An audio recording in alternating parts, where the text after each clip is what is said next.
শর্টসের জন্য কটা ভিডিও করছিলাম। তো আমার যাই বলল, একটা ছোট্ট করে একটা ক্লিপ নাও, যে একটা ভিডিও করতে গেলে কতটা কষ্ট করা লাগে, মানে একটা ভিডিও করা মানে কতটা চিন্তা ভাবনা করে ভিডিওটা ঠিকঠাক করে এডিট করে সব কিছু করা লাগে।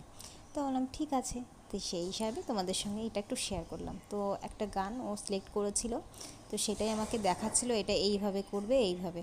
ও বলতে গেলে সত্যি কথা বলতে খুবই সুন্দর নাচ করতে পারে আমার যা। তো ওই আমাকে শিখিয়ে দিচ্ছিলো এইভাবে না এইভাবে। একটা গান আমি না করেও 4-5 বার ভুল করছি, তারপরে গিয়ে লাস্ট মনে হলো আর কি, মানে স্টেপটা আর কি। তো যাই হোক, ভিডিও করতে খুবই ভালো লাগে। তো প্রথমে একটু লজ্জা লাগতো, তো আস্তে আস্তে যায়ের সঙ্গে করতে করতে ভিডিও, তো লজ্জাটা ঠিক এখন আর লাগে না। মোটামুটি আমার ভালোই লাগে ভিডিও করতে।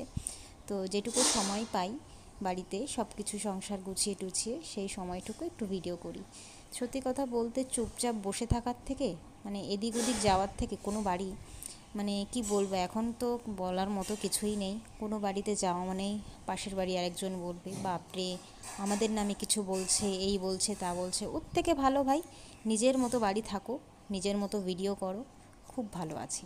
তো তার জন্য দুজনে মিলেই একটু ভিডিও করি, সময়টা কাটাই, ভালো লাগে, আর তোমাদের সঙ্গে একটু শেয়ার করি, আর কিছুই না। তো কী আর বলবো, সত্যি কথা বলতে মানুষের জীবনটা দেখতে যতটা মানে সামনে দিয়ে সুন্দর লাগে, ঠিক ততটা সুন্দর হয় না। ঠিক আমার জীবনেও তাই, দেখতে অনেকটাই ঠিক লাগবে যে না সব কিছু পারফেক্ট, কিন্তু পারফেক্ট কিছুই না, অনেক কষ্ট। তো শেষ পর্যন্ত দেখো ভিডিওটা একটু ভালো হলো, মানে যে গানটা আমরা করছিলাম, গানটা তো শোনাতে পারবো না যেহেতু কপিরাইট চলে আসবে। তো দেখো লাস্টে এইটাই সিলেক্ট হলো যে এটাই সুন্দর হয়েছে এই ভিডিওটা। তো এটাই তোমাদের সঙ্গে একটু শেয়ার করলাম। আর ভিডিওটা যদি তোমাদের অবশ্যই ভালো লাগে, অবশ্যই একটা লাইক কমেন্ট শেয়ার করো, আর আমার পাশে থেকো।